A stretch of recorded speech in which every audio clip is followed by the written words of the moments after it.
videos que se pusieron en el link. Vamos a escuchar parte, o mejor dicho, la conclusión del último de los dos videos. Y el asunto está relacionado con hemos estado en contacto con esa figura de Galileo. El juicio de Galileo es muy famoso. Sin embargo, hay justicias históricas y las cosas no siempre ocurren como uno las pensó, ¿no? Siempre hay sesgos y usualmente la historia la afectan los vencedores. En aquel momento la vencedora fue la iglesia, pero con el tiempo finalmente la ciencia logró imponerse y entonces hoy en día el discurso que impera es el discurso de la ciencia, ¿no? Pero también hay un discurso, también hay una realidad. Y lo que vamos a ver es que la iglesia como institución, y aclaro, yo no tengo nada que ver con la iglesia, ni siquiera crecí como católico, entonces no tengo nada que ver con la iglesia católica, ni tengo acciones en la iglesia católica.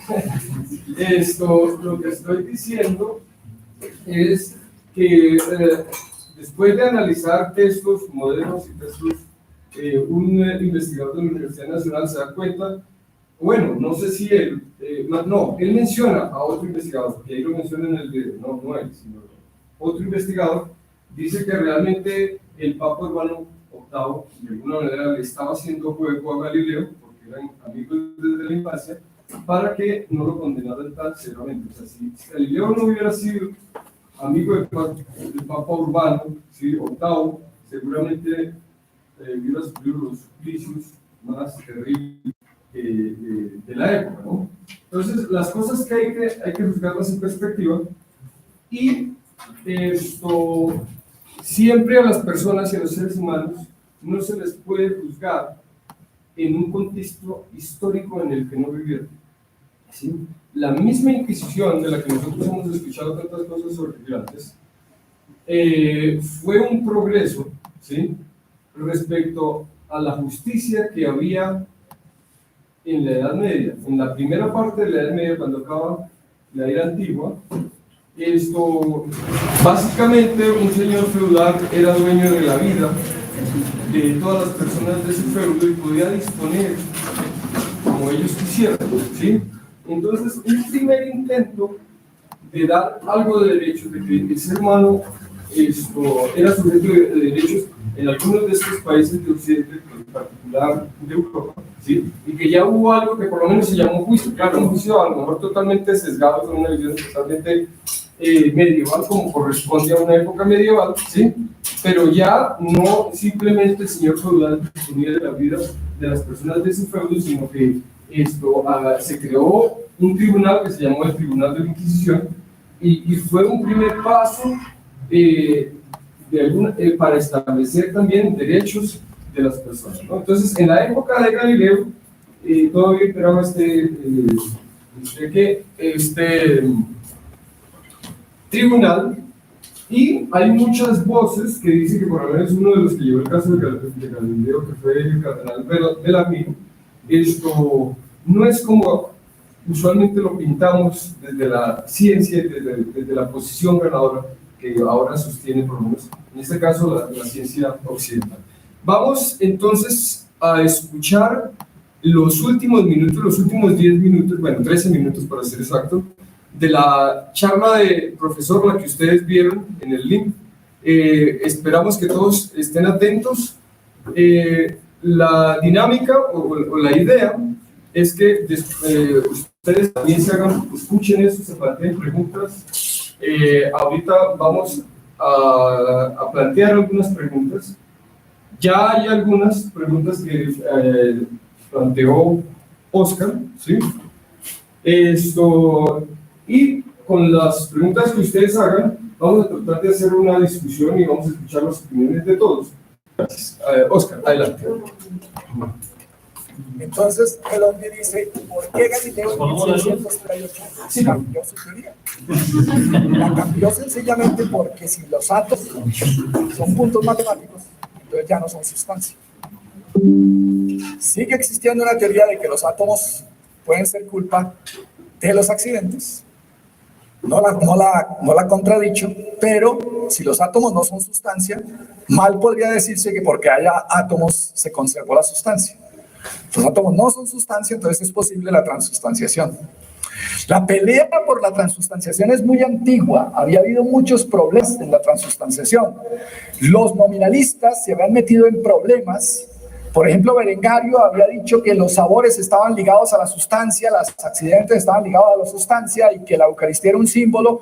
Lo condenaron en el Concilio Lateranense y dijo que sí había una transustanciación. Abelardo lo metieron en problemas porque dijo que quedaban las propiedades como el olor de la manzana cuando la manzana ya no está. Santo Tomás resolvió el problema diciendo que permanecen las propiedades y que de todas maneras hay una conversión sustancial. Bueno, los nominalistas siempre en problemas. Ockham había dicho que la sustancia era cantidad y una cosa era la lógica y otra la teología. Nicolás de Autrecourt, otro nominalista, era atomista y le tocó abjurar públicamente el 25 de noviembre de 1347 y le quemaron los libros. Lutero había dicho que con el pan y el vino estaba la carne y la sangre, luego eso ya era una herejía. Para los católicos, en el Concilio de Trento, toman a Santo Tomás, toman un texto de Suárez, una propuesta del padre Suárez, y entonces hablan de la separación entre los modos accidentales y los modos sustanciales. Y la transubstanciación, bueno, era el dogma de la Iglesia Católica que en el momento de la Eucaristía, la hostia se convierte y el vino se convierten inmediatamente en el cuerpo de Cristo. Entonces, para dar algo de contexto para los que no vieron el video, aparentemente eso estaba en fuertes problemas con el pensamiento, con la teoría atómica, ¿sí? Entonces ellos hablaban de que una sustancia, cualquier cuerpo tenía algo que era la sustancia y los accidentes. Los accidentes era lo que le daba el sabor, el olor, las características, y que la sustancia era lo real.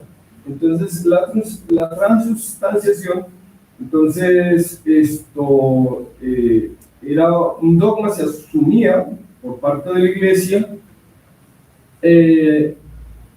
y todo esto ocurre, claro, en un contexto, como bien lo mencionó en una discusión que tuvimos con nosotros, en un contexto de la Reforma Protestante que había comenzado en 1517, esto ya estamos en 1600, y para 1517 había llegado Lutero, y Lutero había dicho, no, la transubstanciación no existe, no hay ninguna, simplemente vino y es el vino y la oleita, ¿no? y la hostia.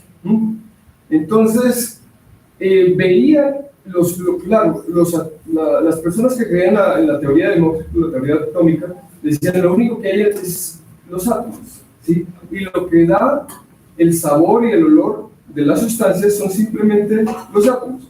Entonces, como cuando usted probó el vino y tomaba la hostia, seguía sabiendo a vino y seguía sabiendo a hostia. Entonces era porque los átomos, pues eran átomos de vino o eran átomos de la hostia.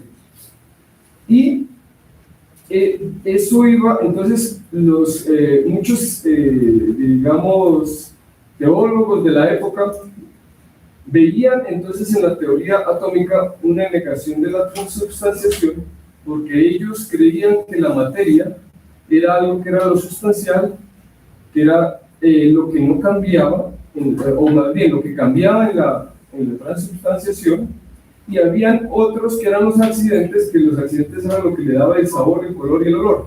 Entonces decían, los accidentes no cambian, por eso la hostia sigue sabiendo a hostia, el vino sigue sabiendo a vino, pero la esencia, le voy a saber qué es la esencia sí cambiaba y pasaba de ser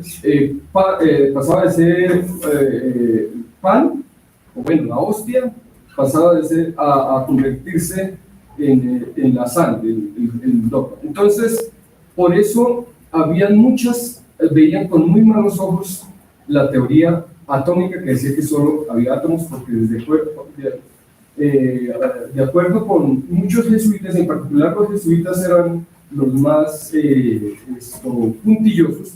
Ellos realmente donde veían un atomista, veían un EV, ¿sí? Entonces, eso como para dar contexto. Listo, adelante. Este cuadro, bueno, no se ve muy bien, es un cuadro pintado por Rafael, en donde está la disputa del sacramento, qué es lo que significa la transustanciación, y abajo está una especie de una figura que representa eso de la transustanciación, que es muy abstracta, es como un círculo en el cual hay algo que uno podría intuir que es como una hostia, pero tampoco está determinado, y es muy distinto del borrador. Aquí hay un dibujo del borrador de Rafael, donde está la copa y la hostia, y aquí en el cuadro finalizado la cosa se ha vuelto muy abstracta. El problema ha sido terriblemente complicado, el de la transustanciación. Galileo acaba de meterse en un problema terrible, que es el problema de la transustanciación. Y entonces, esto, ¿qué hace sospechar a Redondi? Redondi dice, a Galileo los jesuitas sacaron a la luz la denuncia que ellos habían hecho. Eran los jesuitas los que han denunciado a Galileo. Y en 1632, viendo que el Papa dudaba, le dijeron, bueno, está bien, si usted no lo condena por el movimiento de la Tierra, tendrá que condenarlo por el atomismo. ¿Qué fue lo que habló en la noche el delegado, el delegado de la Inquisición, que fue por orden del cardenal Barberini, Francisco Barberini, el sobrino del Papa? Probablemente le dijo a Galileo, mire, resulta que lo quieren acusar a usted de atomismo y eso sí lo condena de una vez a la hoguera. Acepte el heliocentrismo. Nosotros hemos hecho una propuesta. Le vamos a añadir que usted ya recibió la prohibición. Y con eso, pues lo acusamos del heliocentrismo antes de que se le venga encima el atomismo. Y entonces Galileo dijo, sí, bueno, no, ni modo, sí, claro, es mejor estar preso en mi casa que ser quemado en la hoguera como Giordano Bruno. Y entonces probablemente eso pudo haber ocurrido y entonces le entra la sospecha. ¿Quiénes eran los teólogos? Y resulta que los teólogos que condenaron a Galileo, Agostino Oreggi, había hecho una teología donde se distanciaba de los jesuitas, que eran sus maestros, y la premisa fundamental de su teología es que había que distinguir entre lo que pertenece a la ciencia y lo que pertenece a la teología. O sea que este juez no iba a condenar a Galileo. En la primera parte de su teología, que es la física, dice que la Eucaristía es un misterio que se le aparece al intelecto iluminado por la fe, y que dice que la transustanciación es una creación, pero que eso no se puede juzgar desde una perspectiva racional. El otro teólogo, Zacarías Pascualigo, era el teólogo más cercano al Papa, que lo defendía en todas las cosas. Él era teatino, los teatinos peleaban con los jesuitas porque tenían misiones juntos en el Medio Oriente y se peleaban los territorios. Esta orden tenía una vocación asistencial, era de inspiración agustiniana y eran muy amigos de Richelieu. Decían que San Ignacio de Loyola, el fundador de los jesuitas, había sido expulsado de la orden de los teatinos antes de fundar la orden de los jesuitas. Obviamente los jesuitas decían que no. Bueno, ya dije que en el Medio Oriente estaba la competencia de misiones y él estaba en una polémica personal, porque los jesuitas decían que Urbano VIII, en su pelea con Urbano VIII, porque no tomaba partido, los jesuitas decían que Urbano VIII realmente iba a convertir a Roma en la Constantinopla del desenfreno absoluto, porque resulta que a Urbano le gustaba la música. Y la música de coro realmente la hacen angelicalmente los castrados, que cantan como los niños. Entonces comenzaron a atacar a Urbano VIII diciendo que él estaba promoviendo la castración para tener un buen coro. Y Urbano VIII decía, pero yo no tengo la culpa si ellos deciden castrarse. Los que vieron la película de Farinelli saben que si alguno de esos decidía no castrarse, pues la familia le ayudaba, porque el problema de pertenecer al coro papal es una cosa muy valiosa para alguien que es demasiado humilde. Y entonces efectivamente sí había muchos castrados en el coro papal. Y entonces Zacarías Pascualigo decía, no, primero hay que tener en cuenta que no es cierto, como están diciendo, que Dios nos dio el cuerpo en usufructo para usarlo, pero no como un don, o sea que estamos limitados. hay que mirar cómo se entiende eso. Es decir, de todas maneras uno tiene decisión sobre su cuerpo y esto es una decisión libre. Además es una cosa de la física. Eso de castrarse o no es una cosa de la física. Y argumentaba que no veo cómo la física y la teología tengan que confundirse en una sola ciencia. Dice en las disputas sobre metafísica, sobre teología metafísica. Lo cierto es que este otro también estaba en lo mismo, distinguir entre la teología y la física. O sea que tenemos dos teólogos, amigos de Galileo, que van a argumentar es que la ciencia es distinta de la fe. Y el tercero, que es el jesuita que ha escrito contra el movimiento de la Tierra, que es un teólogo, matemático y astrónomo anticopernicano, resulta que hay una carta del padre Ricardi donde le dice al Papa: ya encontré el jesuita que estábamos buscando. Se llama Melchor y Jofer. ¿Y quién era Melchor y Jofer? Pues un jesuita, efectivamente, que era anticopernicano, efectivamente, pero ¿por qué estaba en Roma? Estaba citado por la Congregación del Índice. Estaba citado por la Inquisición. Este jesuita había cometido un error terrible. Había escrito un libro que hablaba de una carta de la Virgen María a los hombres de Mesina, que era seguramente verdadera y había sido escrita en el año 62 después de Cristo. Entonces le decían: mire, primero no tenemos ninguna seguridad de que la Virgen no haya subido al cielo antes del año 62. Que además la Virgen podía escribir una carta. Mire, sinceramente no sabemos si la Virgen sabía leer y escribir. Usted no debiera decir que esto es absolutamente verdadero. ¿Por qué no dice que eso es una hipótesis?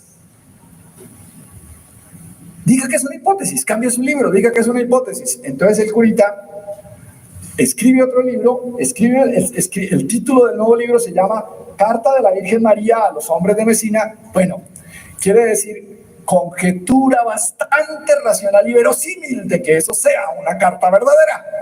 O sea, lo convierte en una hipótesis, pero por dentro del libro no cambió ni una sola palabra. Entonces lo llamó la Inquisición. ¿Cómo es que usted nos va a engañar? Le pedimos que cambie el libro, usted no lo cambia, venga para acá. Entonces ese jesuita está atrapado por esa equivocación. ¿Qué es lo que piensa Redondi? Lo que piensa Redondi es que probablemente el Papa seguía siendo amigo de Galileo. Que esa cosa horrible, que la materia más perversa jamás conocida, no tiene que ver con el movimiento de la Tierra, sino con la transustanciación. Que el Papa no quería que se metieran en eso, tenía que ver con que el Papa tenía que condenar a Galileo por las razones políticas del momento, pero probablemente no quería hacerle un daño excesivamente grande. Y todo se comprendería si eso fuera así. Esta explicación de Redondi se presentó a 30.000 conflictos y peleas. En este momento no sabemos nada. Es decir, sabemos que lo oficial y en donde tenemos documentos es la condena por el heliocentrismo. Entonces los historiadores prefieren los documentos. Todo esto son hipótesis, ¿no? Tenemos ese documento que es la acusación de atomismo, pero no sabemos qué se habló la noche del 27. No sabemos si de verdad es falso el añadido que dice Giorgio de Santillana que se hizo al proceso de 1616. No sabemos qué había en la mente del Papa. Si fuera cierto esto, durante 350 años nos convencieron de que Galileo había sido condenado por el heliocentrismo y probablemente detrás había otro proceso distinto que era el proceso atomismo. Entonces, evidentemente, pues el padre Grassi, por ejemplo, que fue el que peleó con Galileo y que probablemente, según Redondi, puso esa demanda en la Inquisición, salió de Roma. Él alegó que no quería molestar con el copernicanismo, pero igual, mientras vivió Urbano VIII, lo destituyeron de todos sus cargos, no tuvo ni una cátedra y no publicó nada más. Es decir, hay algunas razones para suponer que el Redondi pudiera tener alguna razón. Solo quería mostrar ese conflicto. En realidad es ponerle un poco de color de novela negra a la historia de Galileo para poder evadir la responsabilidad de dar razón del mito, porque ignoro ese territorio. Entonces seguimos, es decir, lo que quiero dejar planteado es que hay muchos juicios de Galileo. La historia tiene esa dinámica por la cual el pasado es una cuestión del futuro y tenemos que esperar que el futuro nos aporte más claridad sobre estos procesos. Pero quiero mostrar una sola cosa para terminar. Hay un mito construido a partir del matrimonio entre la fe católica y el mundo de Aristóteles, que nos muestra este mundo con el cielo en el exterior. Y hay otro mito enfrentado a este, que es el mito de Platón, que dice que el demiurgo construyó un mundo matemático. Galileo no hace matemática solo por razones pragmáticas, hace matemática porque está convencido de que Dios es matemático. Y eso querría decir que de alguna manera ese planteamiento de la nueva ciencia, que es la explicación matemática de los fenómenos de la naturaleza, está montado en últimas en una creencia mítica, que es el supuesto de que Dios mismo es un matemático. Que ese supuesto exista hoy entre los físicos del mundo, pues podemos decir que sí, que no, porque habrá físicos que dirán que el mundo sí es matemático y habrá otros que dirán que la matemática es solamente un instrumento con el cual un mundo que no tiene por qué tener matemática esencialmente, pues es descrito de una manera que puede ser comprendido y que además nos permite orientar nuestras acciones, predecir, emplear la técnica y desarrollar toda esta fuerza artificial de la técnica movida por la ciencia que es la tecnología. Bueno, no más.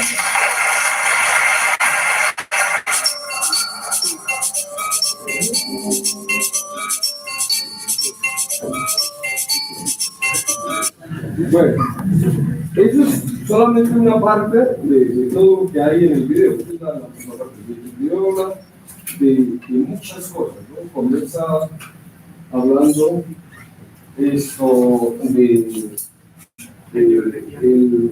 geocentrismo, o sea y por ejemplo habla del mundo de Dante, dice que Dante y el infierno de Dante también tiene 7 capas, al igual que el mundo platónico, que también tenía 7 capas, y que en el centro, el centro de la tierra estaba el infierno, y en el centro del infierno estaba el demonio, el diablo. Entonces, como la tierra era el centro del universo, entonces en el universo de Dante, en el centro del universo, en el centro habita el diablo.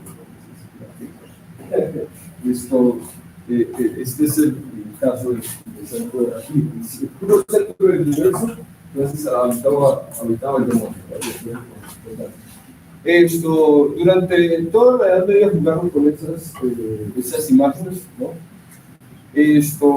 Bueno, pero entonces hay algunas preguntas que se plantearon. Entonces, vamos con algunas de las preguntas que planteó Oscar para el debate. Bueno, esto es muy importante, algo que también señaló Oscar en una charla previa que tuvimos, es que todo esto se realiza en un contexto de la contrarreforma. O sea, ya la reforma había pasado desde hace 70 años, digamos, en el 517, pero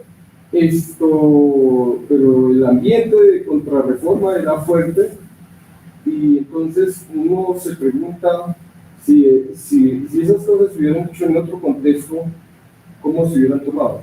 Probablemente en un ambiente de reforma la iglesia estaba a la defensiva, ¿sí? Y sentía que todo lo que dijera que se apartaba de lo que ella indicaba lo consideraba como un ataque, y eso también puede influir mucho, ¿no? ¿Listo? Entonces, las primeras 2 preguntas que nos plantea, por ejemplo, ¿cómo influyeron los intereses políticos del clero? A ver, Oscar, léalas, por favor. La cuestión aquí es que me parece interesante una parte de la que hablaba el profe Hernández en la charla, y era que pues esto se dio en un contexto también en el que estaban en la guerra. Francia estaba como rodeada por los Habsburgos en España y en Alemania, y en Alemania había existido el contexto de la Reforma Protestante, y entonces él nos contaba que hubo un cardenal, Richelieu, que se alió con Gustavo Adolfo, en Alemania, que era un protestante, para... Pero Richelieu era de Francia, ¿no? Richelieu era de Francia, sí, exacto. Entonces sí, había la preocupación de Francia por los Habsburgos, y entonces él que era católico, salió con el protestante Gustavo Adolfo para que él atacara a las fuerzas de los Habsburgos en la parte de lo que hoy es Alemania. Entonces, con respecto a esto, bueno, ya venía desde 1616, ¿no? Más o menos, cuando Galileo escribió el primer libro, algo de la controversia de Galileo, pero aparentemente se dio fuerte la controversia cuando los jesuitas empezaron a meterse, y la cuestión es que cuando Gustavo Adolfo llega al Tirol, los jesuitas le reclaman al Papa que por qué el Papa está permitiendo que Richelieu se alíe con un protestante, o sea, con un hereje. Entonces estaban acusando al Papa de ser aliado de los herejes, y tenían la evidencia perfecta en que Galileo también había sido declarado hereje, y entonces que el Papa era un aliado de los herejes porque había defendido a Galileo y además estaba defendiendo a Richelieu, que era un aliado de Gustavo Adolfo. Entonces, en este contexto, pues me surge esta... O sea, al Papa lo tenían cercano, señor. Exacto. O sea, ya lo habían acusado de ser, digamos, muy tranquilo con esa asociación entre Richelieu y Gustavo Adolfo, ¿sí? Y ahora lo atacaban por otro flanco, ¿no? O sea, por el lado de Galileo. Sí, entonces parece que era como una campaña en contra del Papa para que el Papa tomara acciones en contra de esas acciones que se estaban tomando en contra de los Habsburgos, ¿no? Entonces, en el fondo había una lucha de poder. O sea, superficialmente era un debate religioso, filosófico, pero en el fondo había pugnas internas de poder entre el Papa y los Habsburgos. Carlos V era parte de los Habsburgos, ¿no? Pero claro, como 70 años antes, ¿no? Sí, exacto. Sí. Entonces, pues esa era una de las inquietudes que habían ahí. Y pues con respecto a esto, me surge esta inquietud que tenemos acá, ¿no? ¿Cómo influyeron los políticos del clero y las comunidades católicas en los ataques al texto de Galileo, al Segundo Repúblico, ¿no? El diálogo entre dos concepciones del mundo. Y fueron, en cierto modo, estos ataques un pretexto para indisponer a la jerarquía católica contra el Papa Urbano. Entonces, ¿ustedes qué piensan de lo que se hizo ahí? O sea, ¿qué tanto de esos intereses influyeron en que Galileo, en que se persiguiera más bien con más fuerza a Galileo durante esos años, en 1643, ¿era? No, perdón, 1600... No, anterior. 36, ¿no? Sí. El 632, aquí lo tengo, sí. En 1632, que es justo cuando Gustavo Adolfo entra al Tirol, expulsa a los jesuitas, y es justo el año en el que Galileo publica el libro. Entonces, no sé qué opinan de esa... Dice que los jesuitas están jugando un papel muy importante en todo, porque los jesuitas siempre se caracterizaron, no sé si es correcto decir que se caracterizan, por meter la cuchara en las cuestiones políticas, ¿sí? Ellos eran básicamente la policía secreta del Vaticano, ¿sí? Era el equivalente de la Mossad israelí o de la CIA gringa. Eso más o menos han sido los eran los perros del Papa, creo que alguna vez los llamaban a los dominicanos, creo que les llamaban. Los cercanos, sí, eran los perros. Pero los jesuitas entonces siempre estaban involucrados en cuestiones del poder, les encantaba el poder, tenían una vocación natural por el poder, y entonces pues todas esas luchas de poder estaban ambientando o estaban debajo de la lucha digamos, o del juicio de la vida. Entonces ahora sí escuchamos opiniones, a ver, ¿listo? ¿Ya? Primero que todo, se presenta, por favor, ¿cuál es? Me llamo Jonathan. Primero que todo, creo que al ser la iglesia algo como para controlar a las personas, se dio cuenta de que si por así decía dejaban pasar algunas cosas como la de Galileo, más personas empezarían a dudar y por lo tanto habrían protestas, que obviamente luego ya se empezaron por eso. Creo que principalmente fue, y además Galileo también tenía gran peso dentro de la comunidad, por así decirlo, gracias a sus descubrimientos, por lo que era muy en contra de todos los que se había visto anteriormente. Que aprovecharon sobre todo es para mantener unido a las personas, como decía el Antiguo Testamento, de que si hacía algo malo Dios los castigaba, y creo que de esa manera es igual para que pues, con más que todo tengan control sobre la población. Sí. Fíjense que de hecho ese es como la versión oficial del tema física, ¿no? Esa sí, lo que nos comenta, ¿cómo es que se llama? Pues nos comparte el compañero Jonathan, es la versión oficial que se ha dado en la ciencia. Pero vemos aquí a los actores, digamos, más preocupados por las tensiones políticas del momento que realmente por asuntos o ideales más elevados, como estar pensando en la fe de las personas, cuando realmente, por lo menos, si uno analiza en este caso, el Papa estaba jugando alrededor de Galileo, en favor de Galileo. Primero, los jueces que nos iban a juzgar, ¿sí? Algunos de los quienes nos iban a juzgar, ya tenían antecedentes de no querer mezclar las cosas, digamos, de la física o con las cosas de la religión. Y había un jesuita, ¿sí? Había un jesuita del pueblo, pues ¿para qué? Pues para que los jesuitas no pusieran problemas, había que poner un jesuita. Pero ese jesuita tenía un rabo de paja grandísimo, ¿sí? Porque tenía un juicio, ¿sí? Ahí en el documento del video, tenía un juicio por un libro en el que se comprometió a hacer unos cambios y solamente hizo cambios en el título, pero no hizo cambios de fondo en el libro.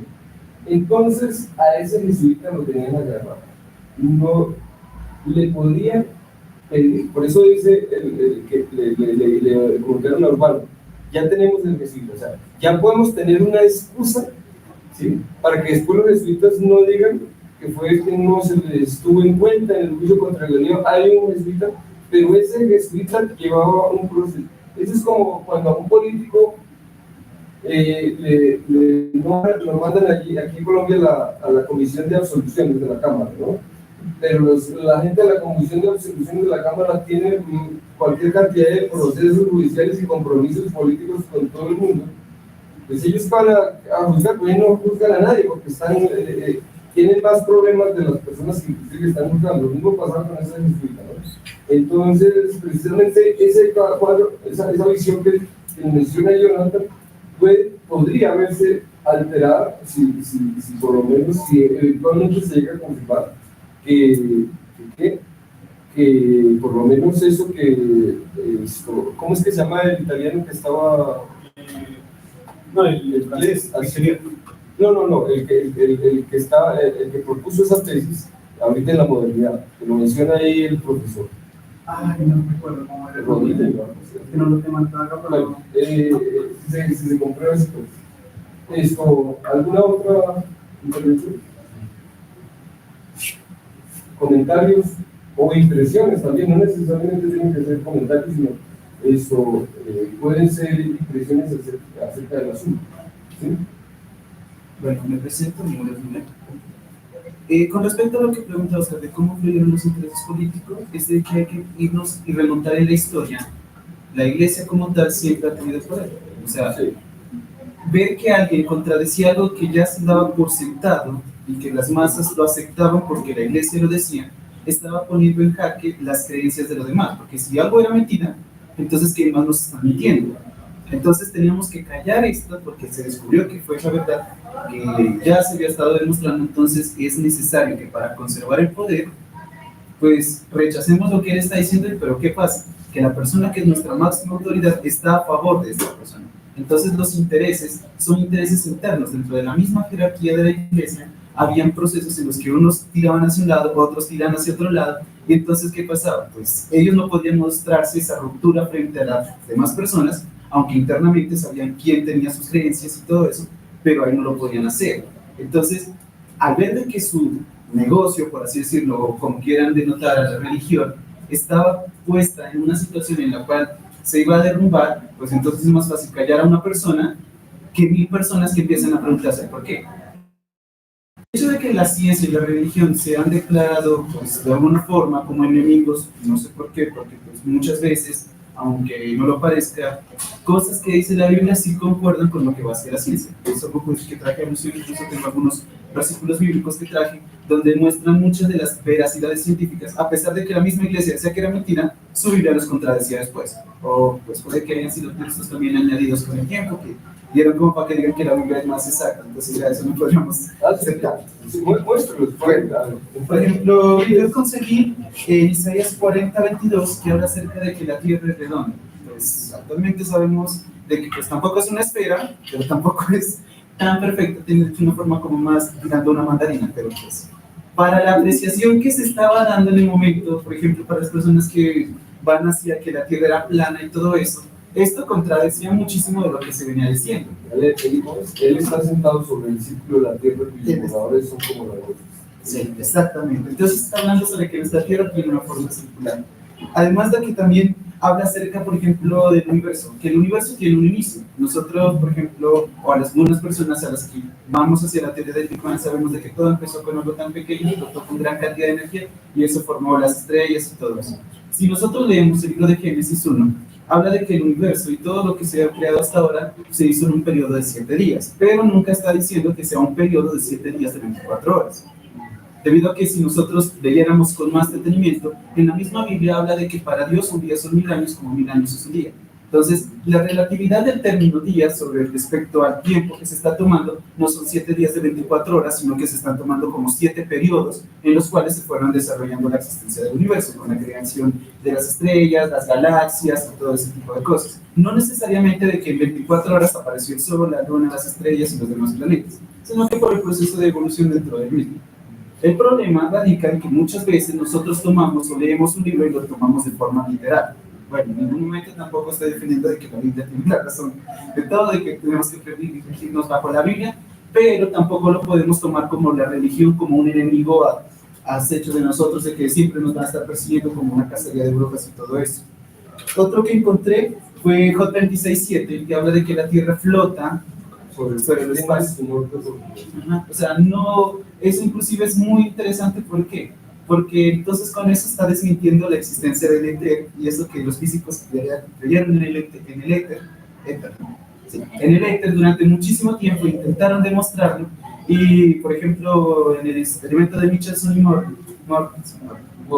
Morley, ellos estaban buscando encontrar la existencia del éter, y como no les salió dijeron que se habían equivocado. Y lo que no se dieron cuenta es que realmente estaban demostrando que no existía el éter. No, aunque a mí me parece que ahí lo que dice que él extiende el norte sobre el vacío. Sí. Y supongo que tendría relación con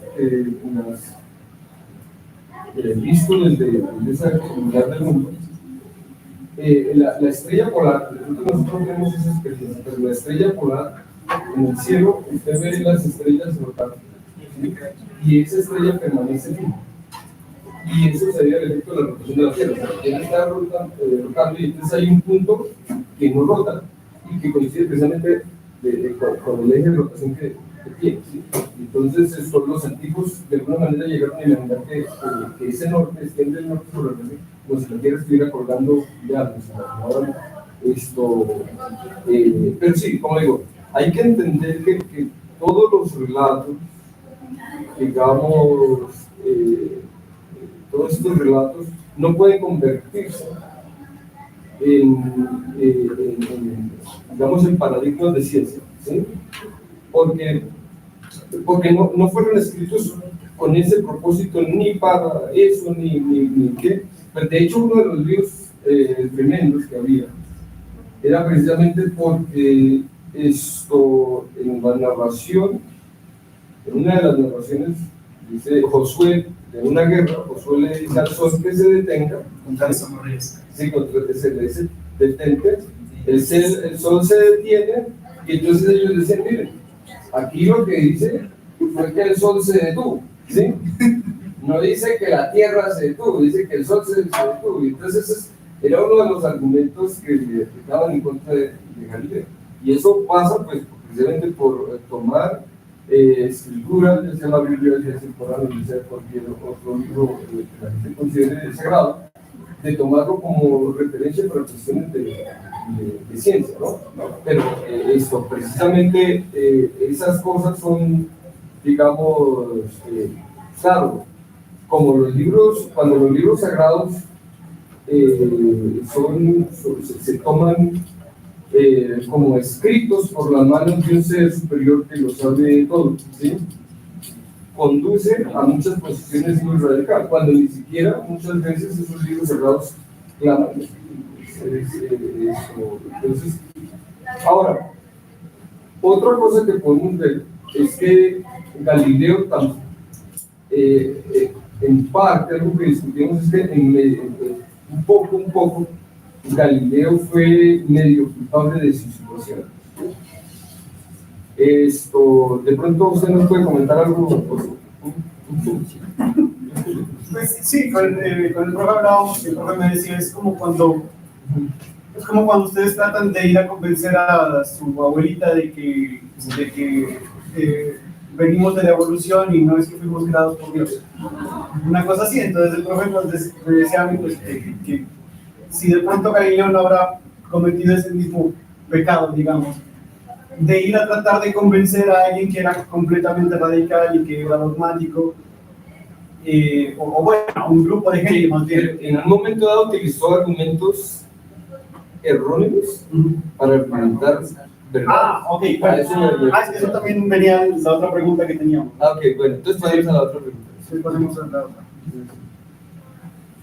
La otra pregunta era esta. ¿Pueden considerarse válidas algunas de las razones de la Iglesia por las cuales se ataca el sistema copernicano y las tesis de Galileo? Porque ahora no la situación. Sí, una de las cosas es que Galileo, cuando va a presentar su libro de 1632, el diálogo entre dos corrientes, pues entre dos nuevas ciencias. Son nuevas ciencias, exacto. Pues, si vieron el video completo, se dan cuenta de que el profe Hernández, él discute que Galileo primero lo quería llamar una cosa sobre el flujo y el reflujo de los mares. Y él lo que quería era justificar que la Tierra se estaba moviendo, diciendo que el movimiento de la Tierra era el causante de las mareas, porque como la Tierra se estaba moviendo, entonces como que el agua se iba para un lado y para el otro, así como cuando nosotros movemos un baile con agua dentro. Pero eso iba en contra del argumento inicial. Exacto, eso iba en contra de lo que Galileo había dicho en 1616 sobre la relatividad, sobre que los cuerpos en la Tierra se mueven, o sea, conservan el movimiento que tiene la Tierra, el principio de la inercia, y ese principio de inercia era el que justificaba que todo en la Tierra no se esté moviendo y que nosotros veamos igual las cosas moverse en la Tierra que como si las viéramos cuando tiramos una bala desde lo alto de un mástil en un barco que está moviendo.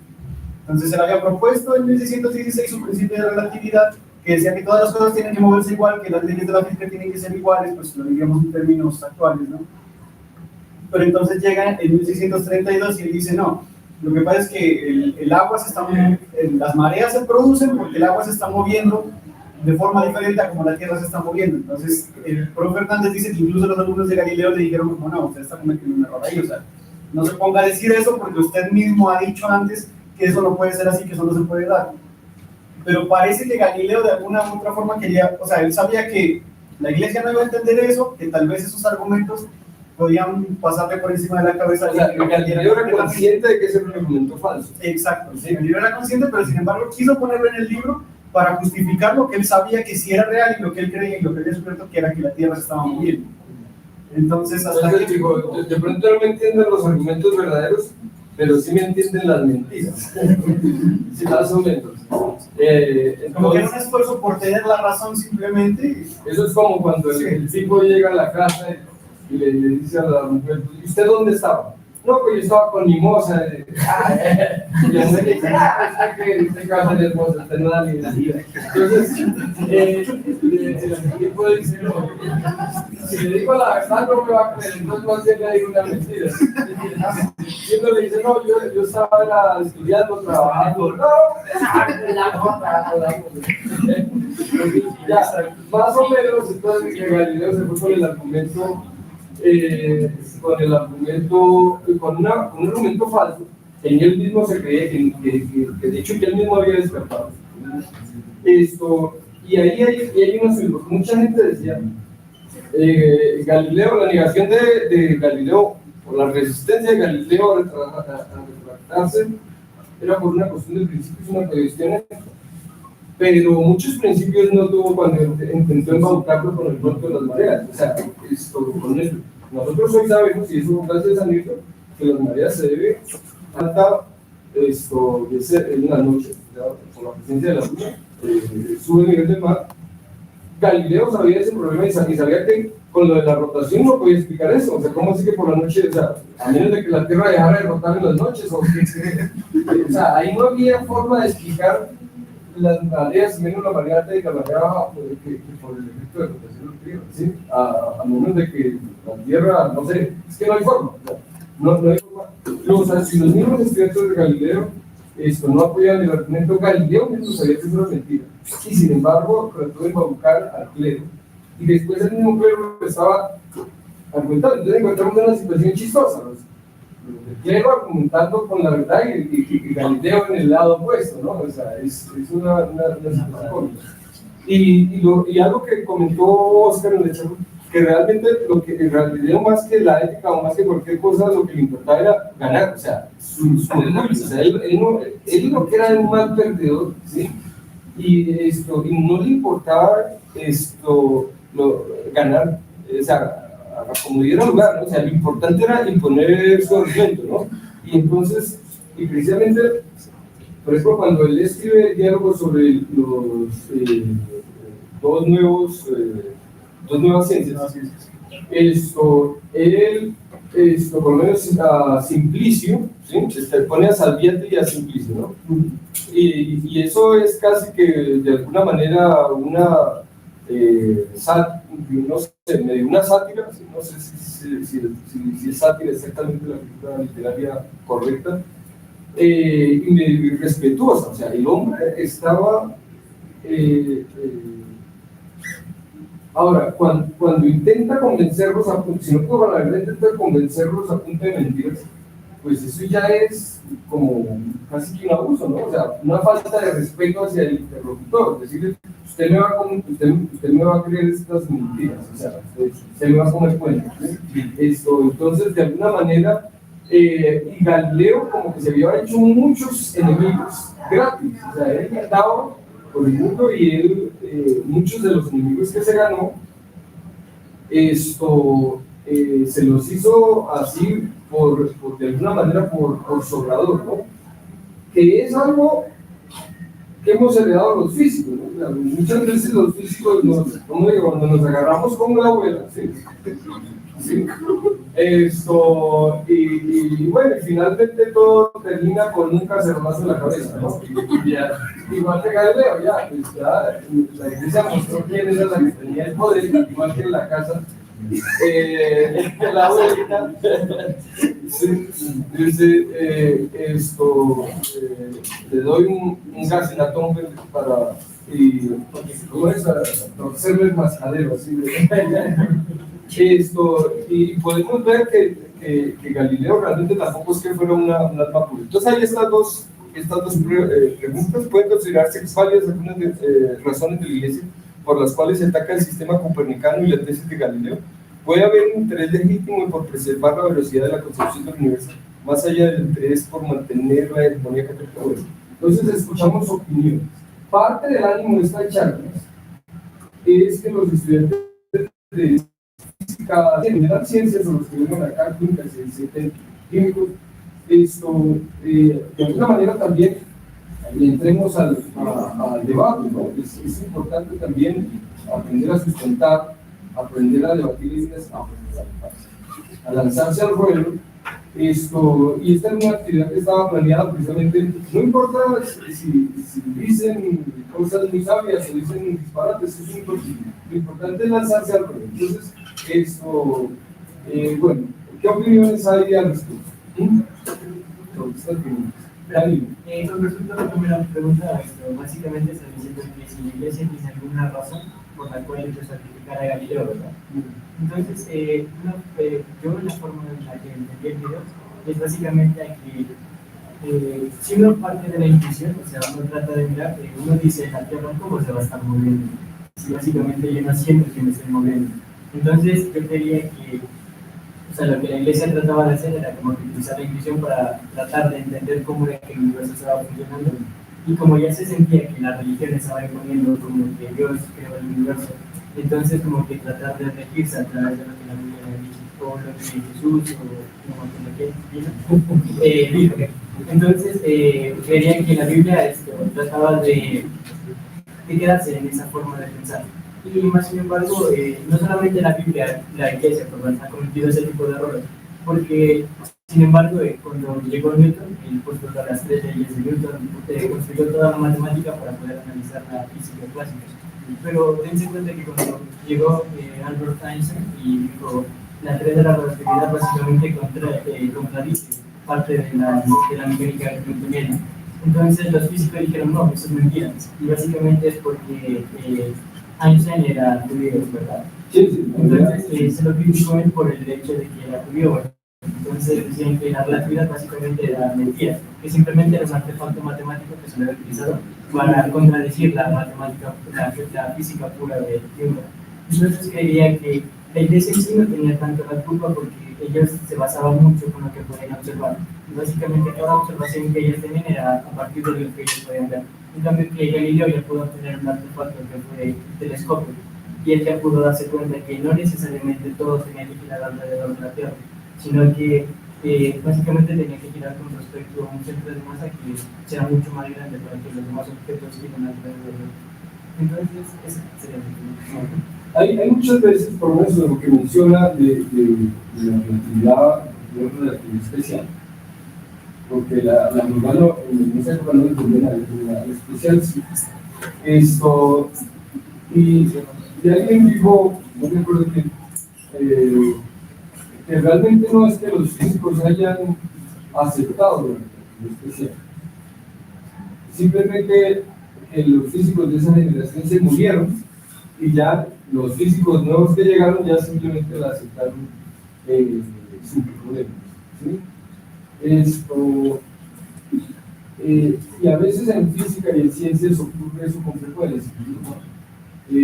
Muchas veces las nuevas tendencias o las nuevas ideas son muy difíciles de aceptar, ¿sí? Y realmente no es que la comunidad los termine aceptando, simplemente ya pasa, hay un cambio generacional, las nuevas generaciones no tienen tanto problema con el nacido. Y muchas veces nosotros como físicos también nos podemos ver en situaciones que también somos medio aristotélicos en nuestras actitudes, ¿no? O sea, defendiendo situaciones a lo mejor insostenibles, ¿sí? Entonces, y claro, a lo mejor no con el heliocentrismo, ¿sí? Pero por ejemplo, yo me he dado cuenta, por ejemplo, con esto de la gravedad cuántica, en particular con teoría de cuerdas, ¿no? Buena parte de los físicos actualmente, y a lo mejor me incluyo yo también, a nosotros nos queda muy difícil aceptar teoría de cuerdas, ¿sí? Y tenemos nuestros argumentos, ¿sí? Nuestros argumentos es que teoría de cuerdas no tiene experimentos, ¿sí? Porque para nosotros se volvió sacrosanto que debe haber experimentos, ¿sí? Si no hay experimento, no garantiza. Como la teoría de cuerdas no hay forma de experimentar, entonces no lo consideramos parte de la física y casi que por extensión en todas las teorías de gravedad cuántica. Y buena parte de la generación actual, de los físicos que hay en este momento, ven con muy malos ojos teoría o de cuerdas. De hecho, yo no es que me sienta muy agradable con eso. Entonces uno se hace la pregunta, ¿hasta qué punto en este momento hay una crisis de la física teórica? Nos estamos enfrentando a un nuevo paradigma de hacer ciencia, o al menos de hacer física teórica, en la que no es posible, no porque no se quiere, sino porque simplemente no se puede hacer experimentos para avanzar en los siguientes pasos de la física. Y nosotros, como físicos, estamos anclados en el viejo paradigma que nos dejó el libro, experimentación, deben haber experimentación. Y no somos capaces de dar ese paso al vacío, que significa por lo menos entrar a teorías de la gravedad cuántica, donde no hay experimentos, donde no hay forma de verificar de una manera que lo que están diciendo, y que el único criterio que hay es de consistencia interna de los fluidos. O sea, puede que en este momento estamos enfrentando un nuevo paradigma, un cambio de ideas, y que nosotros precisamente estemos del lado de Simplicio, de aristotélico, del lado y que esa sea la realidad. Bueno, basando en una parte de lo que usted dice de que se necesita tener un experimento dentro de la misma, pero en la cuántica tenemos un problema, es que la observación afecta al experimento. Entonces, si nosotros... Sí, pero hay experimentos. O sea, sí, de hecho, la cuántica es una cosa maravillosa. O sea, el 70% del Producto Interno Bruto de los Estados Unidos se deriva en tecnologías derivadas de la mecánica cuántica. O sea, la mecánica cuántica comenzó a dar frutos en tecnologías desde el día cero. El transistor, el primer transistor, el diseño que se hizo de materiales fue utilizando teoría de bandas que se desarrolló por medio de la mecánica cuántica. Toda la teoría de bandas, todo lo que hacen en Estados Unidos, se hace precisamente para diseñar materiales. O sea, el diseño de materiales nació en los años 30 casi con la teoría cuántica. La teoría cuántica y la relatividad especial ha sido abundante, inclusive la relatividad angular ha sido abundante en las pruebas experimentales, ¿sí? Ellos todavía, de alguna manera, está en el criterio o en el paradigma de que la física debe ser experimental. Claro, a veces resulta que las teorías al comienzo no tienen verificación experimental. Entonces, había un famoso físico, un premio Nobel alemán, no me acuerdo si fue Hertz, que decía que la ciencia alemana, la tradición de la gran ciencia alemana, era la experimentación, no como la ciencia judía, refiriéndose a que la mecánica cuántica y que la teoría de la relatividad especial era una ciencia judía que no tenía nada que ver experimentos y que se salía de la tradición. El problema con las teorías de gravedad cuántica, es que se lleva trabajando oficialmente en esas teorías desde los años 80, ¿sí? Y 40 años después todavía no hay un indicio, no hay una forma de que eso pueda. De hecho, la charla de fenomenología de cuerdas, esa vaina es matemática, eso ni siquiera no sé por qué lo llaman fenomenología de cuerdas, ellos no tienen, son puras matemáticas, ¿sí? Entonces, sí, puede ser que estemos enfrentando un nuevo paradigma y que nosotros, nuestra generación tenga que pasar para que otros lleguen y acepten ese modelo. ¿Sí?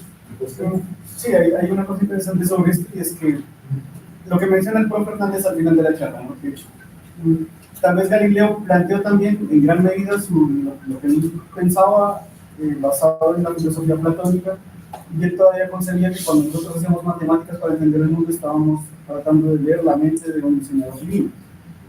Hoy en día puede que no tengamos la concepción como tal de un diseñador divino y de la mente que estamos leyendo con la matemática, pero sí hay físicos que todavía sostienen la idea, y que es perfectamente válida, que está abierta a discusión también, creo, de que la matemática es algo intrínseco, que está por debajo del mundo en el que habitamos, que necesariamente el mundo en el que habitamos tiene que ser matemático, tiene que tener un componente matemático, una estructura matemática, digamos, por debajo de él. Y que por eso es que nosotros podemos hacer física entendiendo el mundo por medio de la matemática. Pero también hay otra visión, y es que, no sé, yo alguna vez, yo vi la cátedra de Galileo con el profe Hernández alguna vez, y el trabajo final era hacer algún trabajo de lo que se quisiera sobre lo de Galileo. Yo me acuerdo que yo hice un escrito creativo, y en el escrito creativo había una metáfora que era como, o sea, ¿será que el mundo nosotros lo experimentamos como si el mundo fuera completamente invisible? O sea, imaginemos que aquí hubieran un poco de mesas, un poco de objetos que son invisibles, y que nosotros tenemos una sábana o una cobija, una cosa así, que la podemos echar encima y ver la forma de esos objetos. ¿Será que la matemática es como se relaciona a nuestra concepción del mundo como esa sábana que nosotros le podemos tirar encima de los objetos? O sea, es como una herramienta a partir de la cual nosotros podemos discernir un poco la forma del mundo, pero la estructura subyacente nunca va a ser conocida a nosotros, o la matemática es precisamente esa estructura subyacente. porque ahorita haciendo la tesis también, en lo que he trabajado, pues aparentemente hay muchas cosas que no tienen nada que ver con la estructura subyacente del universo, o que sí, bueno, las simetrías, todo lo que quieran, pero todo el aparataje matemático que nosotros tenemos construido por encima de eso parece que no fuera una cosa que está intrínseca, sino que simplemente es algo que puede representar de cierta forma algún fenómeno, y que nosotros se lo echamos encima y tratamos de decir como, bueno, esto nos funciona de esta forma, pero no tenemos ni idea de lo que hay por debajo de eso, no tenemos ni idea de lo que está por la estructura fundamental, digamos, del universo. Pero ahí volvemos a la metáfora platónica de la caverna, de decir que lo que estamos mirando son sombras y no la realidad como tal. Exacto, ¿y qué tal si esas sombras, o sea, si la matemática es algo que nos permite proyectar las sombras? O sea, ¿hay otra forma de conocer el mundo? De hecho, hay un gran problema, porque todos esos matices, todos esos colores que nosotros vemos, solamente existen en nuestro cerebro. Yo no estoy seguro si el rojo que ve Danilo es el mismo rojo que yo veo. A lo mejor lo que él llama rojo yo lo consigo como verde. A menos de que haya confusión y mezclas de colores, se puede detectar si una persona tiene problemas con percepción de color, que es en el caso del daltonismo. O sea, en caso de que la función no sea 1 a 1, ¿sí? Inyectiva, ¿no? Es cuando la función es 1 a 1. Pero si la función es inyectiva, ¿sí? Por ejemplo, si por ejemplo decimos el rojo que ve Rubén es el verde que ve Danilo, y el verde que ve Danilo es el azul que ve, y hay una relación 1 a 1 perfectamente donde no hay mensaje. Jamás Rubén sabrá que Danilo estará, porque siempre hay acuerdo en que son colores diferentes, siempre hay acuerdo, cuando ven algo rojo van a estar de acuerdo en que es rojo, a pesar de que la percepción de los números sea diferente. Entonces ya de por sí nosotros, el universo ya nos está jugando una mala jugada, ¿sí? O sea, todo eso, todos esos cuadros, todas esas cosas bonitas son creaciones de nuestro cerebro, ¿no? Así que ahí están en una asociación uno con la realidad, ¿sí? Corresponde, pero no en todos los casos, ¿no? No en todos los casos, y por eso hay daltónicos, ¿no? Entonces, eso, ya de por sí nuestro sistema nervioso está jugando el papel de la caverna de la caverna de Platón, ¿no? ¿Sí? Porque solamente vemos unas sombras de la realidad, ¿sí? Sí, de hecho, creo que es un movimiento, si no estoy mal, es el racionalismo alemán, o el positivismo alemán, yo no me acuerdo, del siglo XIX. Si no estoy mal, Lord Kelvin era uno de los grandes defensores de ese movimiento, y la gente que trabajaba en ese movimiento pues eran grandes científicos, grandes físicos, y ellos lo que decían es que la estructura fundamental de lo que, o sea, mejor dicho, lo que está estudiando la física no es la estructura fundamental del mundo, sino la estructura fundamental de nuestras percepciones del mundo. Hay una sutil diferencia ahí entre esas cosas, pero no tiene mucho que ver con lo que dice el profe, ¿no? Con que tal vez nosotros estamos percibiendo el mundo, eso es lo que nos da la información, eso es lo que nosotros estamos estudiando. Estamos estudiando la estructura subyacente del mundo, estamos estudiando el mundo tal como es estudiado, estamos trabajando un aparataje matemático para tratar de darle, ¿cómo decirlo?, de darle consistencia y lógica a nuestras propias percepciones. Eso es una pregunta. Fíjense que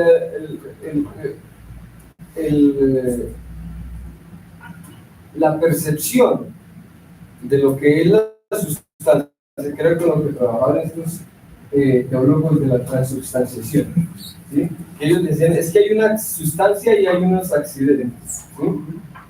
Entonces, desde esa posición que menciona Oscar de los positivistas, ¿sí? Esos son los positivistas. Creo que son los positivistas. Entonces diría que los positivistas dirían que nosotros estamos trabajando con los accidentes y que realmente nosotros nos fueron una de las sustancias. Entonces claro, pero los físicos desde el comienzo siempre renunciamos a trabajar con lo esencial. ¿Cuál es la esencia? A mí, la verdad, nos vale. Sí, porque nosotros renunciamos a trabajar con lo esencial y decidimos por metodología de trabajar con las formas, con las relaciones que van a existir entre los diferentes observables, ¿sí? No nos interesa realmente lo que es esencial acerca del color rojo, ¿sí? Porque a lo mejor lo esencial es que es una creación del cerebro, que realmente en la naturaleza no hay nada que sea rojo, sino que únicamente lo creó. y hay una frecuencia, una onda electromagnética con una frecuencia que siempre el cerebro le asocia ese matiz y lo crea en nuestra mente, ¿sí? Esto, pero en últimas lo esencial se convierte, es metafísico, ¿sí? Pertenece a la metafísica más que a la física, y yo creo que de alguna manera siempre ya los físicos renunciamos a tratar de estudiar lo esencial porque nos quedamos, como dirían los señores de la Inquisición, a trabajar con los accidentes, no con lo sustancial, ¿no?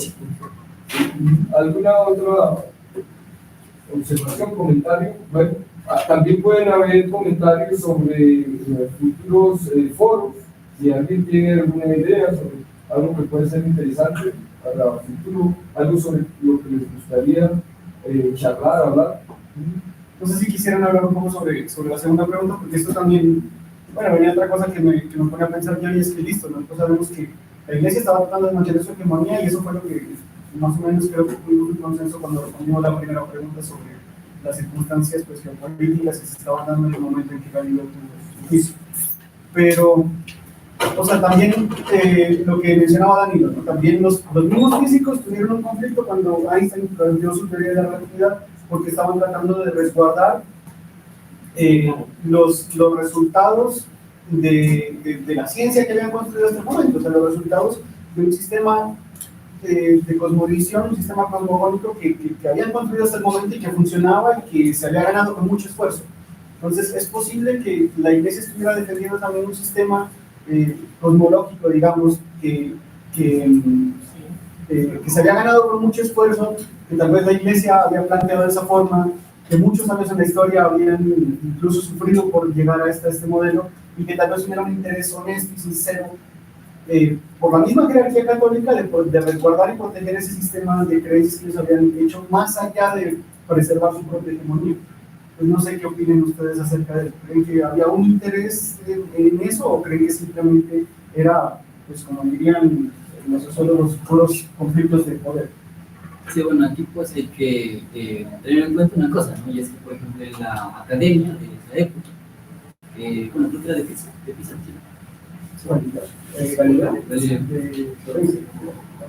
Él había nacido en Pisa,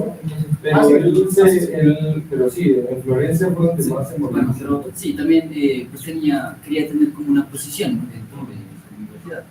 Eso, entonces, pues dentro de esa academia, pues tenían también las clases, ¿no? Entonces, aquí hay que tener en cuenta que, pues como decía Oscar, ¿no? Sí, la iglesia pues imponía esa fuerza, ¿no? Como de que esta creencia, si no mantengámosla, y pues en lo que se basa eso, ¿no? Toda la creencia que se tenía, ¿no? Del universo, de los círculos de Dante, ¿no? Pues era de la parte de la filosofía, ¿sí? Entonces, Galileo estaba metiendo en un campo que pues para ese tiempo no tenía cabida, ¿sí? Entonces es como cuando a nosotros, ¿no? Tipo un ingeniero pues, dice, no, ya tengo otra nueva teoría para las cuerdas y choco. Y uno dice, pero ¿cómo? Ni siquiera yo, ¿no? Claro, ¿no?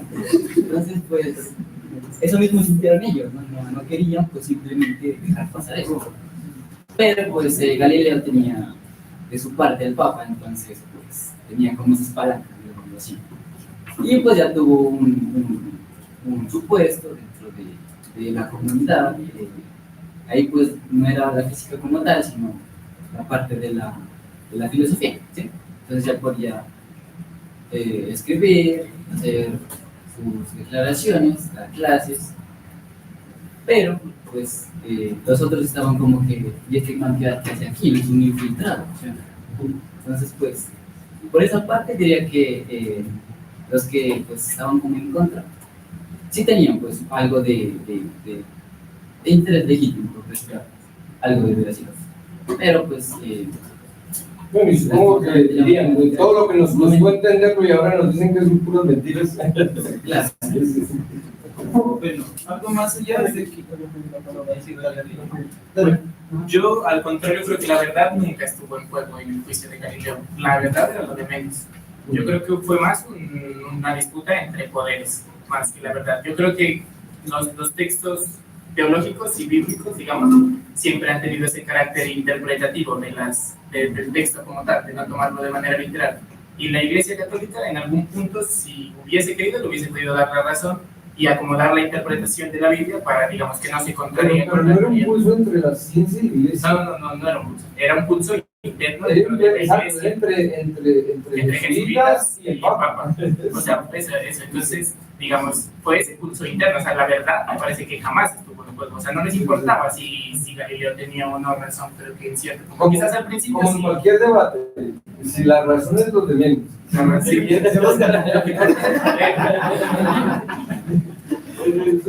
Son orgullos, ¿no? Y eso creo todavía lo vemos en la política, ¿no? Es una cuestión de... Galileo también cayó en ese juego, en el que la verdad le dejó de importar a él y lo que le importó fue su orgullo. A mí no me importa si Petro fue mal administrador, yo lo único que quiero es cerrar la gente a los civilistas. Entonces, más o menos, son esa clase, o sea, se vuelven cuestiones como de honra, de poder, de orgullo personal, ¿sí? Que no tienen ya nada que ver con la razón, la razón es simplemente una forma como para militar el debate, pero realmente tiene que ver más con el orgullo personal de mí mismo, y finalmente me incluso, ¿sí? que realmente con lo que se supone que era sustancial, que era la parte científica. Esto... Mateo, creo que... Mateo. Yo lo estaba pensando en este cierto punto, sí creo que había como interés en el hecho de conservar la percepción que se tenía, por ejemplo, como hablaba Rubén al inicio acerca de un Dios, porque a pesar de que sea algo parecido en decir como si el Big Bang, esto se planteaba de que la idea creadora del universo era contingente a él. En cambio, con el tiempo que el método, o sea, cuando el método científico fue abordando cada vez más la filosofía y el pensamiento de los demás, se fue partiendo a una idea que sería un poco más de que, por ejemplo, de las matemáticas sería una idea inmanente al universo, que está dentro, como tal, subyacente al universo. Entonces, por ejemplo, digamos, los teólogos, los padres, todos ellos en la iglesia, ¿cómo le enseñas ética, moral, vivencia social a personas que durante toda su vida pensaban que eran el centro del universo, que eran tan egocéntricos de sí mismos, que pensaban, por ejemplo, que valían más que cualquier otra cosa, que cualquier otro ser? Y básicamente la única razón por la cual ellos hacían eso, o sea, se portaban bien, por decirlo así, que no lo eran todos, era porque los obligaban, porque tenían un Dios contingente al universo. Ahora, no tienen como tal a nadie que les diga cómo deben actuar. Sería más bien por ellos mismos. De ellos mismos debe partir la idea de valores, de ética. Entonces yo sí creería que hasta cierto punto o sea, ellos dijeron como, bueno, el Papa, por ejemplo, comenzaba a aceptarlo. O sea, se empezaba a dar cuenta de alguna otra manera de la naturaleza de un Dios mismo. Pero no podía decir como si esto era así, porque si no todos los demás, o sea, toda la población que en su vida se le va a ocurrir pensar este tipo de cosas, pues se iba a descarrilar, decir como, sí, o sea, yo sigo siendo el centro del mundo y no hay ningún Dios que me diga qué tengo que hacer. Entonces sí creía que de alguna u otra manera sí hubo como un interés por querer preservar más, pues más que todo a nivel social y cultural. Yo a veces pienso que ese interés es genuino en las personas que asumen, por ejemplo, el catolicismo o la religión que sea, o la creencia que sea, y lo asumen con sinceridad. ¿Sí me hago entender? No creo que ese interés genuino existiera en las clases dirigentes de la iglesia en Roma. Era muy sabido que en tiempos no muy lejanos, los Borgia eran los que gobernaban, los que estaban en el papado, y el Papa organizaba orgías. Eran las cosas más corruptas que había, era el papado. Fue el mismo papado que cuando necesitaba recursos para la Capilla Sixtina, no le importó decir que, bueno, necesitamos plata, pero con la plata que que se recoge por diligencias no es suficiente. Entonces esto, bueno, para que llegue más plata, si usted tiene pensado pecar, puede pagar su pecado por adelantado. ¿Sí? Dígame, alguien que propone eso con el fin de conseguir más dinero, ¿qué clase de moral tiene? ¿Sí?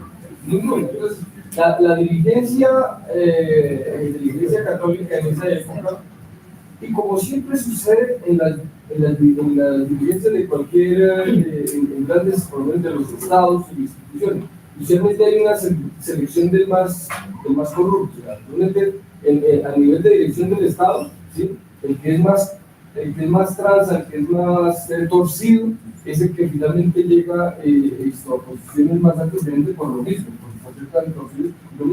Y la Iglesia Católica en su estructura no era gente. Esta clase de papas, no estoy diciendo que ese era el caso de Urbano VIII, ¿sí? Pero de algunos de su generación, como los Borgia, que andaban organizando orces, lo que menos les importaba era si el mundo era heliocéntrico o geocéntrico, ¿sí? Lo único que les importaba era la cantidad de días que podían organizar en la ciudad de Roma. Ellos no estaban preocupados por no tener ninguna clase de dilema ni preocupación moral acerca de cómo es que se van a educar las nuevas generaciones, ¿sí? Sí, yo creo que había sectores de la sociedad, usualmente son las clases medias, que son un poco más sinceros en sus creencias, más sinceros en lo que creen, ¿sí?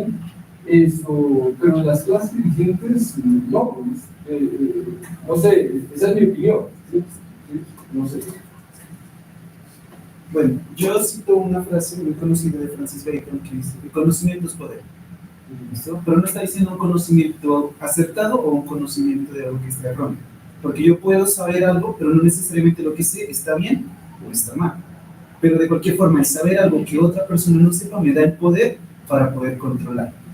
Lo que hace, por ejemplo, lo veo de esa forma, es que la iglesia tenía la razón o sabía algo que otros no sabían, y con eso podían controlar masas grandes, y eso era como para mantener ciertas divisiones dentro de las mismas sociedades, y hacían que ellos se pudieran permanecer en eso. Entonces ustedes, lo que decía, la diferencia de clases, clase baja, media y alta, la gente, pues no sé si la comparación sea un poco fuerte y todo, pero, por ejemplo, la gente que viene o son de escasos recursos, generalmente es las personas que tienen más fe en Dios y en la religión y todo eso, mientras que las personas que van adquiriendo más poder y todo eso, o tienen una posición económica un poco mejor acomodada, la creencia de Dios se subyuga como en algo más abajo.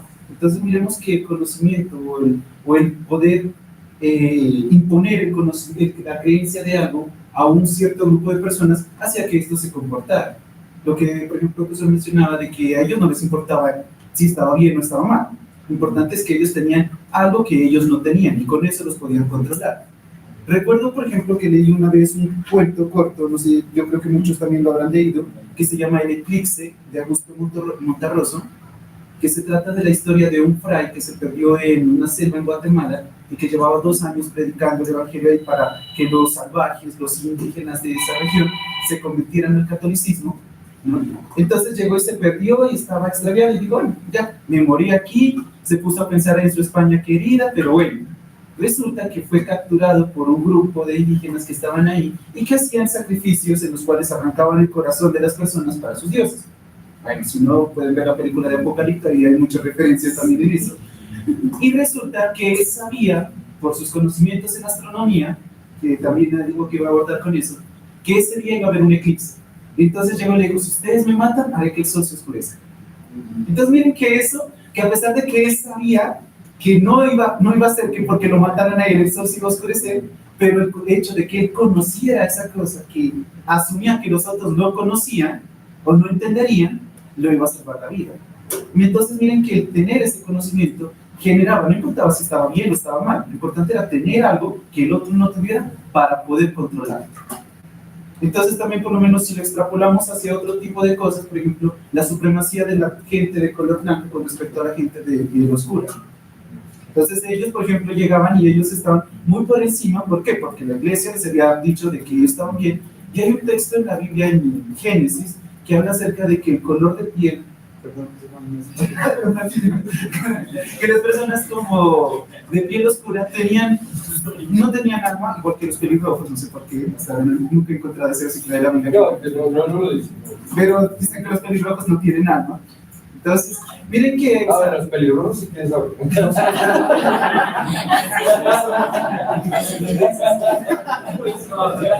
No, pero miren, lo que me refiero prácticamente es que el conocimiento de algo hace de que ustedes puedan, que este grupo pudiese tener, no importaba si el conocimiento era bien o estuviera mal, lo importante era tener algo que los demás no tuvieran para poderlo seguir controlando.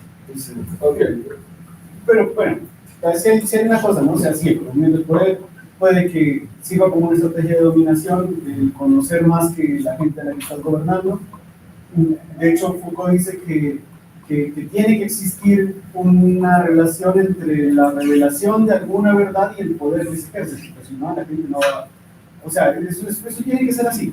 Pero de todas maneras, sí hay que tener en cuenta que el control social y el manejo de una sociedad, bueno, digamos, productiva de cierta forma, es una cuestión bien compleja. Yo creo que, por lo menos en la época de la Iglesia Católica, pues con todas las limitaciones y todo lo que existía, tal vez no era posible otra forma de gobierno. O sea, yo creo que en muchas circunstancias esas autocracias en sus inicios surgen como una necesidad del grupo al que van a gobernar, ¿sí? O sea, surgen como una necesidad. ¿Justificando la tiranía? No,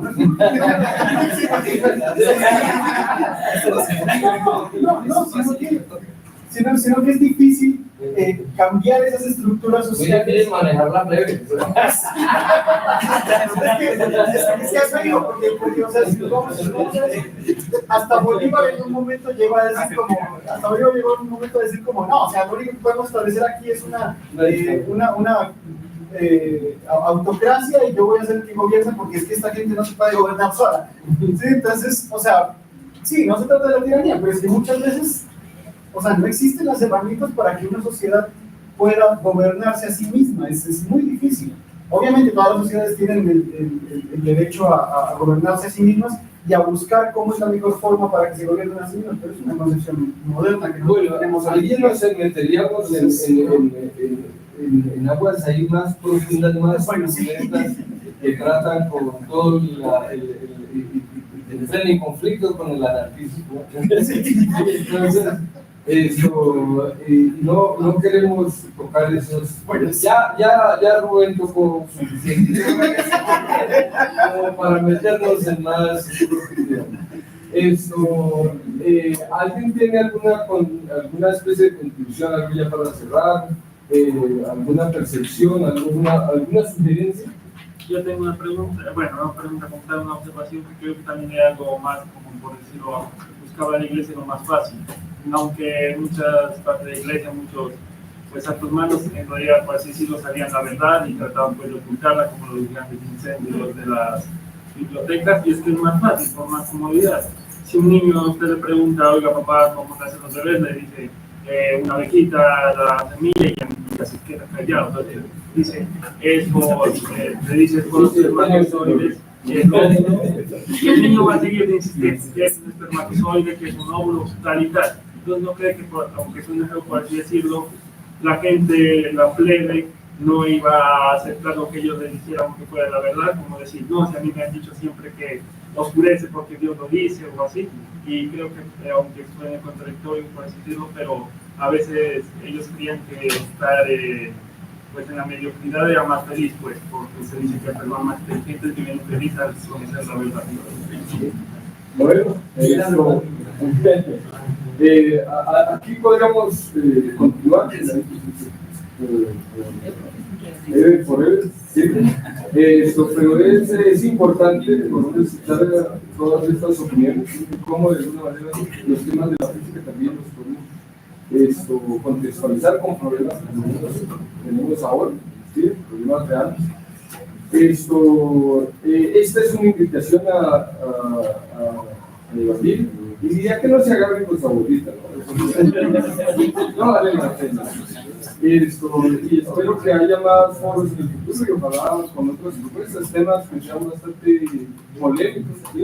Estamos aquí en la universidad y precisamente de eso se trata. Ustedes, para algunos que llevan 3 años, a veces en ciencias humanas, estos foros, estos debates son más usuales, pero nosotros en ciencias naturales, infortunadamente, no hacemos este ejercicio con mucha frecuencia, o sea, no estamos muy acostumbrados al debate, ¿no? Y a veces también es necesario para, por lo menos, no meternos en tantos problemas, ¿no? Y bueno, queda abierta la invitación para futuros. No sé si alguien quiere decir una última palabra. Bueno, yo quisiera proponer un tema para un foro, sería la presencia y la participación de las mujeres en la ciencia. Por ejemplo, en física se ha visto muy poco la participación de mujeres. Por ejemplo, hasta ahora solo ha habido 3 mujeres que han ganado el premio Nobel en física.